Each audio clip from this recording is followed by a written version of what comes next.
Alex Guépi, comment allez-vous? Je vais bien. Comment se porte le parti, le MRC?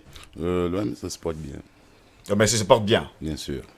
Les journaux et quotidiens camerounais faisaient savoir aujourd'hui que, jusqu'à preuve de contraire, il n'y avait pas de compte ouvert au nom, au nom du MRC du côté de la Freeland First Bank.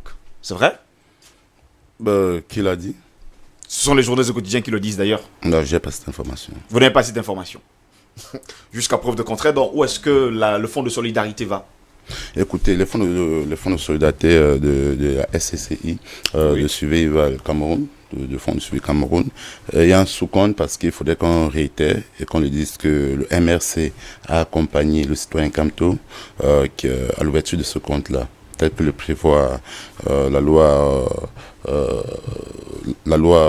sur cela. Le fonds de solidarité Oui, de 1983 et 1985. oui, effectivement. Donc, Oui. non, la loi c'est 83, en base 002 du 21 juin 1983. Donc cette loi-là, il faut qu'il y ait une personne, parce qu'il y a deux personnes qui peuvent ouvrir ce compte. Soit l'administration, soit un citoyen camerounais. Donc un citoyen camerounais étant âgé de plus de 21 ans peut ouvrir, peut faire appel à l'AGP, aide assistance à la générosité publique. Oui. Et donc, la loi n'interdit pas aux partis politiques d'accompagner ou à toute...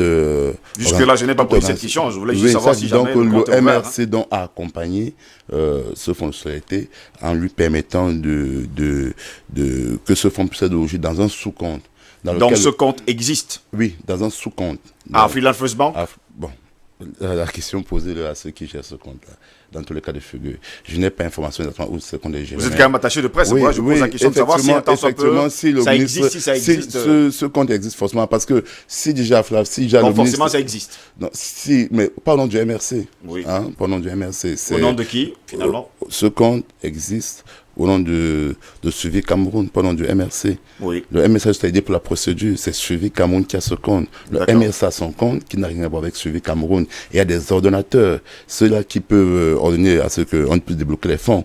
Le MRC, il y a des gens, il y a par exemple, il y a des gens que le MRC a fait appel. La société civile, le MRC a invité même l'administration camerounaise, deux entités d'administration camerounaise à être ordonnateurs. Voilà donc le fond du problème. Jusqu'à preuve de contraire, on sait quand même que le compte a 4 signataires. À 4 signataires, nous avons demandé, il devait avoir 5 signataires. Oui. Il savait que une personne s'est retirée de cela. Parmi les signataires, il y a Maurice Kamto. Écoutez, je n'ai pas vu son nom figurer. Je pose juste la question. Non, il n'y a pas son nom. J'ai pas vu son nom figurer. Et les 4 autres personnes, c'est Mais les 4, vous avez forcément le ceux qui doivent dire. Vous savez au moins qu'il y a 4 personnes. Il y a deux personnes d'administration. Il faudrait qu'on réitère quelque chose. Allez-y, je vous écoute. Vous avez tout le temps aujourd'hui. Je vous donne l'occasion d'avoir le temps. C'est pas comme la dernière fois. Vous n'allez pas dire que vous n'avez pas eu le temps. Vous êtes toujours à la barre. Hein, et justement, ce sera sur l'œil complice, il faut le dire comme ça, du docteur Béni Chris qui est également sur le plateau. Dans l'article 5 de cette loi de 83, je ne suis même pas encore la loi. Oui, ok, permettez-moi. On dit en article 5 que le produit de l'appel à générosité publique doit être entièrement exclusivement affecté au but pour lequel l'autorisation a été accordée. Donc, voilà pourquoi est-ce que le MRC, pour plus de transparence, a invité la société civile, pas le MRC, donc Suivi Fonds, a invité la société civile à faire partie de ce fonds et a invité deux entités d'administration camerounaise à faire partie de ce fonds pour être ordinateur. Maintenant, Suivi Cameroun a invité Vous nous faites savoir qu'il y a deux personnalités de l'administration camerounaise qui sont signataires dans ce fonds. Oui, dans ce fonds. Et ils s'appellent comment? Écoutez, nous avons adressé, puisque les fonds ne sont pas encore débloqués, permettez-moi. Oui, allez-y, nous avons demandé à ce qu'il y ait une personne s'est retirée. Nous avons adressé les courriers, oui, au ministère des Finances et qu'on sort que nous avons 2 personnes. Donc, à 2 ministères bien différents. Je crois aussi, de la planification, je pense très bien d'avoir adressé 2 courriers pour cela. Oui. Donc, nous n'avons pas peut-être encore reçu, puisque pour l'instant, l'argent n'est pas encore débloqué. Oui. Donc, le temps que ces administrations... Ces personnes puissent justement devenir signataires, vous attendez? Nous attendons. Il y aura 4 personnes. Peut-être Kalissa Djou, peut-être qu'elle va désigner la fin, ou bien elle va se traiter. Nous ne savons pas. Donc, voilà les faits. Il faudrait donc dire que peut-être la loi le précise. Nous avons invité 7 entités de l'État, notamment la gendarmerie, notamment la police, notamment le ministère des Finances, le ministère du Commerce, l'AT, à être coordonnateur de suivi Cameroun. Donc, hormis ceux qui ont le droit d'ordonner, Mais pour la coordination, il y a 7 entités étatiques qui font partie, qui ont été sollicitées pour être coordinateur de Suivi Cameroun, afin que les gens puissent vraiment, afin qu'on puisse vraiment trouver dans quoi est-ce que Suivi Cameroun va vraiment être injecté, que ce ne soit pas seulement là où l'argent sera injecté. Oui, là où l'argent sera injecté. Maintenant, pour les ordinateurs, il y a encore 2 administratifs. Donc, c'est pour dire que Suivi Cameroun est un fonds purement transparent, où nous sommes en train de nous rassurer qu'il y aura une transparence réelle sur la gestion de ces fonds. Nous sommes surpris qu'il y a certains acteurs en politique qui prétendraient que ce fonds peut servir à l'achat d'armes et consorts. Mais écoutez, lorsqu'on invite déjà l'administration, à être ordinateur, c'est pour dire que ce problème où est logé justement ce compte? Jusqu'à preuve de contraire, je veux bien savoir. Je pense très bien que ce problème doit être logé à Frère Bank ou bien dans d'autres banques. Je vous ai dit, je n'ai pas l'information exacte, mais si le ministre attendu, si on se tient à sa note d'hier, il est clair. Que dites-vous à ces Camerounais qui disent que ce compte est justement ouvert plutôt à l'extérieur du pays et en France précisément? Non, pas du tout. Pas du tout. Ceux qui le disent, c'est leur masturbation intellectuelle. Ils sont en train de faire part aux fake news qu'ils ont lues sur les réseaux sociaux. Ils disent n'importe quoi. Si le ministre Atandji a bien fait une note, parlant d'Afrique First Bank, cela veut dire que le ministre Atandji a des sources sûres que ce fonds est logé là-bas. C'est clair. Donc, Monsieur Atanga dit donc, justement parlant de lui, le ministre de l'administration territoriale, qui a déclaré d'ailleurs qu'on suspendait ce compte au sein même de la Freelance First Bank. Vous êtes également au courant de ça? Est-ce qu'il a compétence de suspendre un fonds? Je vous pose juste la question. Est-ce que vous êtes au courant? Nous sommes au courant. Est-ce qu'il a compétence de suspendre un fonds? Monsieur Atandji, vous savez, dans ce pays... Vous êtes au moins au courant de l'information? De l'information, mais il a dit, ça fait presque une semaine, si je me trompe, 5 jours par là. Vous savez, nous sommes dans un pays où il y a des lois qui existent, mais les gens ont pris des mauvaises habitudes. C'est-à-dire, vous avez un ministre qui pense qu'il est le ministre très puissant et qui ne suit pas ses compétences et va mettre son nez ou bien sa main dans les compétences d'autres ministères. Et c'est très malheureux. Donc, M. Atandji n'a pas compétence de demander qu'on suspende un fonds. Et d'ailleurs, c'est la raison pour laquelle il s'est rétracté. Il a maintenant écrit au ministère des Finances. Il a demandé au ministère des Finances de saisir d'autres entités. Voilà dans un pays où des gens prennent des décisions sans qu'il y ait une collaboration entre... Je peux vous poser une question, M. Nguepi Alex. Savez-vous ce que c'est qu'un ministre de l'administration territoriale? Si je ne sais pas, éclairez-moi. Je vous pose la question à vous, puisque vous êtes un homme politique. C'est quoi un ministre de l'administration territoriale? Éclairez-moi. C'est à vous que je pose la question. Moi, je ne suis pas un politicien. Je ne sais pas. Moi, je ne suis pas politicien, M. Alain Nguepi. Moi, je suis là pour vous poser la question. Donc, vous n'avez pas la réponse à cette question? Écoutez. Vous n'avez pas la réponse à cette question, au moins? Je pense très bien que une solution territoriale, ça se dit très bien. C'est le ministre qui administre le territoire camerounais. Mais est-ce qu'il a la compétence d'entrer dans... d'aller demander qu'on fasse un compte bancaire? Je ne pense pas. Le ministre de la mission territoriale, comme le ministre de l'Intérieur, vous le savez au moins, il est là justement pour surveiller tout ce qui peut s'y passer. Nous parlons des lois. Est-ce que la loi camerounaise donne compétence au ministre de l'Intérieur de demander la fermeture d'un compte? N'entrez pas dans la boue en voulant faire qu'au Camerounais, parce que le ministre de l'Intérieur, on peut dire n'importe quoi. Est-ce que la loi, donnez-nous l'article de loi qui permet au ministre de l'Intérieur de donc voilà pourquoi elle est passée pour vous. Compte. Aussi simple que ça. Je continue avec vous, hein. Vous êtes en train de vous débattre comme vous pouvez. Jusqu'à preuve de contraire. Moi, je veux savoir justement. On parle du MRC. Jusqu'à preuve de contraire. D'ailleurs, dans les dernières notes en tout cas du MRC, votre président, le président du MRC, Maurice Kamto, il écrit toujours en bas le président élu. Pourquoi? Pourquoi il ne fera pas? Est-ce que le contentieux électoral est terminé pour le MRC? Nous avons saisi la Cour africaine des droits de l'homme dessus. Donc pour nous, c'est un contentieux qui est encore ouvert. Et c'est pour ça que le président Kamto a demandé... Qu'est-ce qui est encore ouvert, s'il vous plaît? Pour nous, le contentieux électoral est encore ouvert. Le contentieux n'est pas fini? Non, c'est pas fini. Malheureusement... Le Conseil constitutionnel, je pense que a livré justement les délibère pour le Cameroun. Mais seulement le Cameroun est un État qui vit dans une glosphère. Donc aujourd'hui, vous savez ce qu'on appelle les droits de solidarité, c'est-à-dire ce qui se passe au Cameroun. Donc c'est à l'Union africaine de venir dire que Maurice Kamto est le président de la République. La question n'est pas là. Je vous ai posé une question justement, je veux que vous me répondiez. C'est à l'Union africaine de venir déclarer que Maurice Kamto est président de la République. L'Union africaine non plus n'a pas compétence. Mais pourquoi est-ce que vous allez donc à la cour de l'Union africaine? Je veux que vous me répondiez. Allez-y. C'est très simple. L'Union africaine a compétence de dire ces élections ont suivi certaines normes. Mais vous savez au moins que l'Union africaine l'a dit. Permettez-moi de vous répondre. Vous posez une question, posez une question. Allez-y, je vous écoute. ou bien vous la posez, vous donnez des réponses vous-même. L'Union africaine a compétence de dire si les élections se sont passées selon les normes et les critères internationaux. Voilà qu'on attend de l'Union africaine. Et si l'Union africaine le faisait, ça causerait un président juridique au Cameroun. Cela voudrait donc dire que la communauté internationale peut de facto ne pas reconnaître l'élection qui a eu au Cameroun, bien que l'État camerounais le reconnaisse. Voilà la question. L'Union africaine a compétence, je dis bien a compétence de dire cette élection qui a eu au Cameroun n'est pas légale, telle qu'elle devait être organisée, certaines choses ont été violées. Mais elle n'a pas compétence de dire tel est président de la République. Donc il ne faudrait pas qu'on confonde. Et le Cameroun vit dans une biosphère, vous comprenez. Ce qui se passe au Cameroun va impacter au Niger, va impacter en Chine. La preuve, le Covid-19 a commencé en Chine. Aujourd'hui, nous payons les pots cassés au Cameroun. Donc, il est clair que vous ne pouvez pas seulement dire... Donc, si le Cameroun a les problèmes aujourd'hui, les problèmes pourraient arriver justement au Nigeria. Je vous ai dit que voilà le Covid-19 qui a commencé en Chine. Mais aujourd'hui, on parle au Cameroun, on oblige le port de masque. Donc, vous ne pouvez pas dire parce que le Conseil constitutionnel a statué. Et je vous comprends parfaitement. Vous avez bien répondu. Maintenant, je vous pose une question simple. Vous vous rappelez quand même que Maurice Kamto, il y a un temps, il a déclaré que tout ce que le président du Conseil constitutionnel déclare doit être pris comme parole d'évangile. Oui, vous avez parlé du dogme. Écoutez un peu.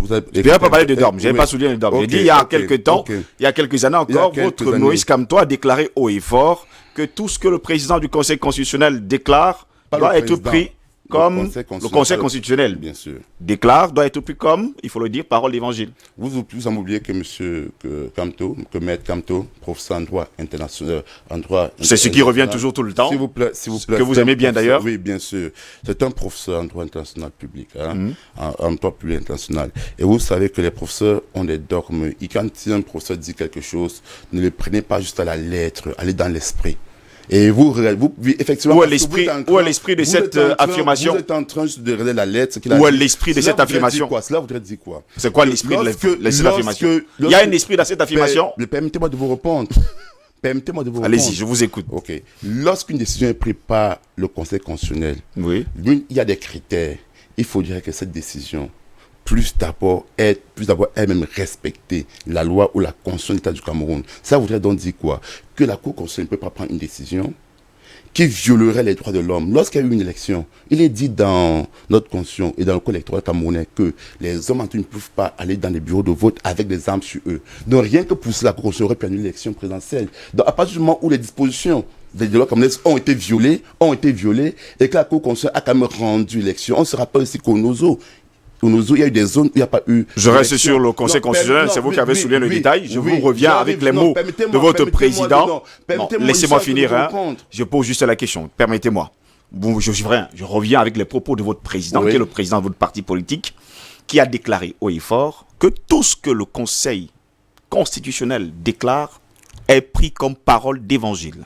Et le Conseil constitutionnel a déclaré, M. Paul Biya, président de la République. Vous avez pris comme parole d'évangile ou pas? Je vais vous répondre donc. Nous sommes dans cette salle 6 personnes avec son aérien, n'est-ce pas? Oui, allez-y. Bon, supposons que nous décidons que vous êtes le présentateur. 5 Camerounais décident que vous êtes le présentateur et un seul décide que c'est ce monsieur qui est le présentateur. Et que le Conseil constitutionnel est chargé de donner la voix des 5 autres. Et que le Conseil constitutionnel vient dire que c'est ce monsieur qui est le présentateur qui prend qu'une seule voix. Et est-ce que cette décision-là sera légitime? Est-ce qu'on va dire que sa décision est inattaquable? Aussi simple que je vous reprends encore vos termes. Nous sommes au Conseil constitutionnel. Bien sûr. Nous sommes et le Conseil constitutionnel. Pourquoi ne voulez-vous pas comprendre? C'est des juges qui prennent des initiatives. Des juges qui prennent des décisions qu'ils doivent respecter et qui sont encadrées par la Constitution du Cameroun. Lorsque cette Constitution est violée par cette même Conseil constitutionnel, il y a problème. Pourquoi? Ils sont 11 membres. Dans lequel, d'abord, il y a un problème d'abord, vous devez comprendre. Pourquoi y aller? Pourquoi y aller si vous savez que c'est déjà pipé d'avance? Permettez-moi. Je vous pose une question simple. Pourquoi êtes-vous allé si vous saviez que c'était déjà pipé d'avance? La première question parce que vous ne voulez pas connaître jusqu'au bout des réponses et vous voulez enchaîner par notre réponse. C'est très simple. Il y a les chartes que le Cameroun est signataire, notamment la CADEC, qui demande d'abord pour le Conseil constitutionnel l'impartialité. Et dans l'impartialité, ça suppose quoi? Quand on avait par exemple un Conseil constitutionnel qui est sur 11 membres, vous avez 10 membres qui sont du RDPC, ça pose un problème de l'impartialité. Cela vous remet en cause, et ça peut remettre en cause leur décision qu'ils rendent. Et lorsqu'un acteur politique, quelqu'un qui a l'intérêt, voilà, est-ce que vous me dites pourquoi y aller? Pour contester pourquoi êtes-vous allé là alors? Pour contester une élection, pourquoi est-ce que vous y êtes allé? Pour contester une élection, il faut avoir l'intérêt.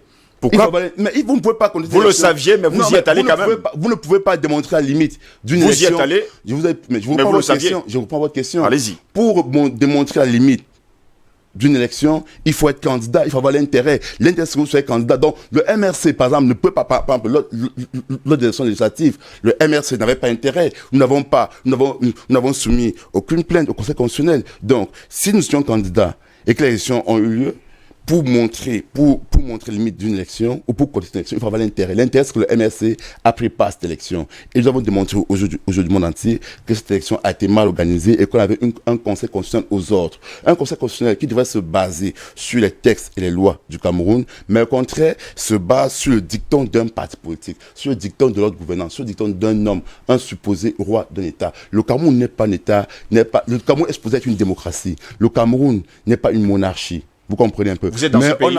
On assistait Vous vivez là. Dans ce pays. Bien sûr, autant que vous. Je vous pose une question. Vous vivez dans ce pays. La preuve, où est-ce que je suis? Vous travaillez dans ce pays. Bien sûr.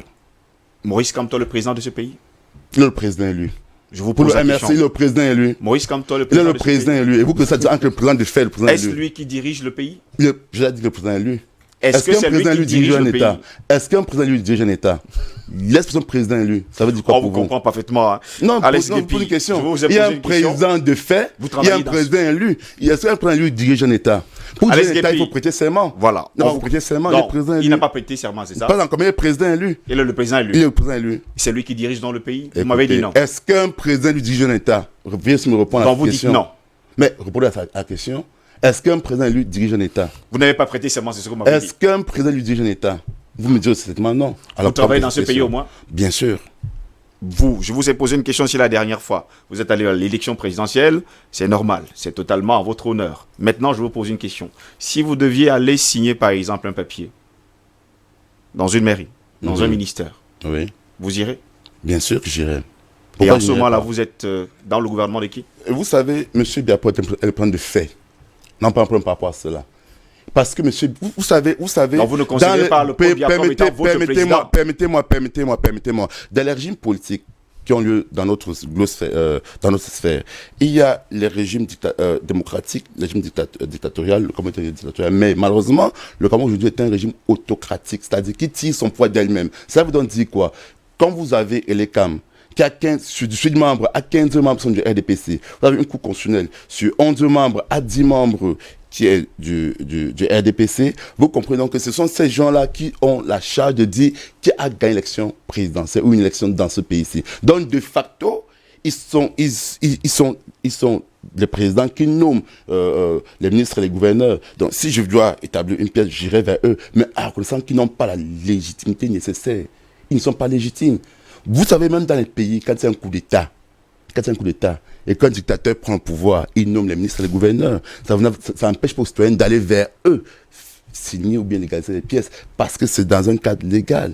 Mais dans le cadre de la légitimité, ce n'est pas le cas. Êtes-vous donc dans le cadre légal? Nous sommes dans le cadre légal au Cameroun.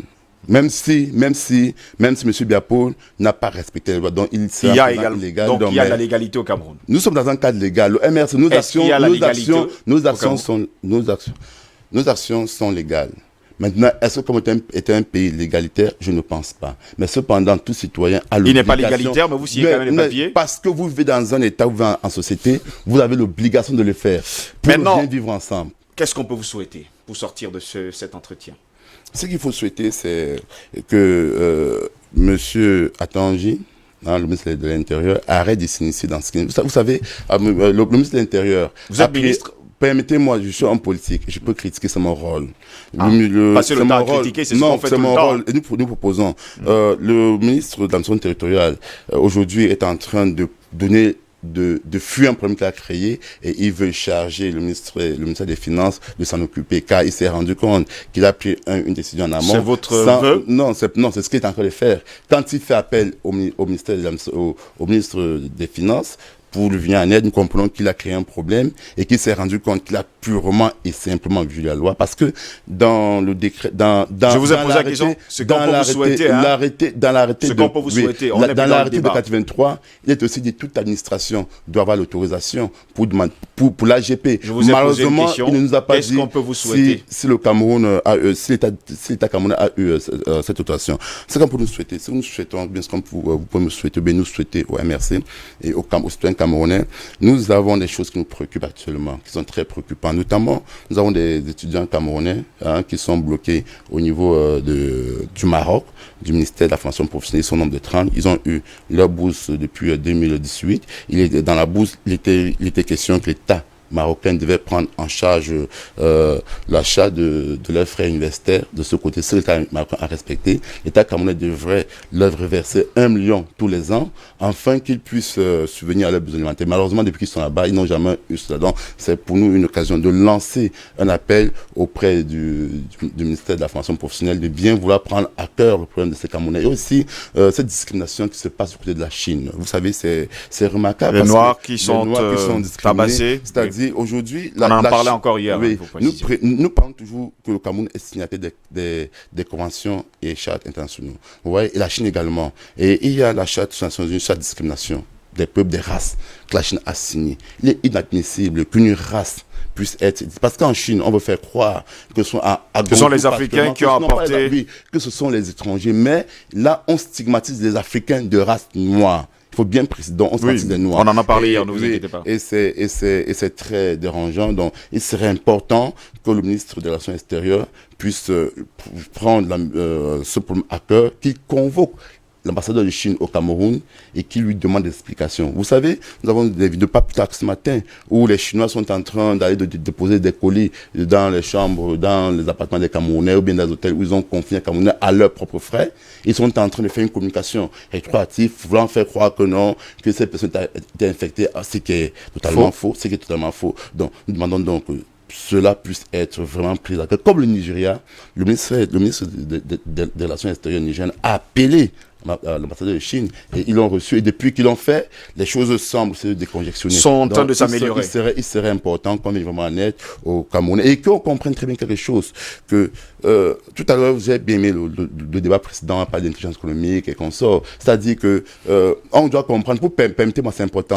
En quelques secondes, je vous ai donné tout le temps qu'il fallait parce que le temps nous est imparti. Oui, on doit comprendre que la Chine dans ce jeu est perdante parce que la Chine a besoin des matières premières africaines. Oublions les liens bilatérales que la Chine accorde aux pays africains. Si 10 pays africains convoquent l'ambassadeur chinois, croyez-moi, la Chine va faire volte-face. Bien, la Chine a besoin des matières premières africaines pour alimenter son industrie. Et rien que pour cela, les Africains doivent arrêter de toujours demander d'être en position de faiblesse. Ce sont les États africains qui sont en position de force. Et nos citoyens qui vivent en Chine, on a besoin de transfert de technologies. Et ces personnes, la plupart sont des étudiants.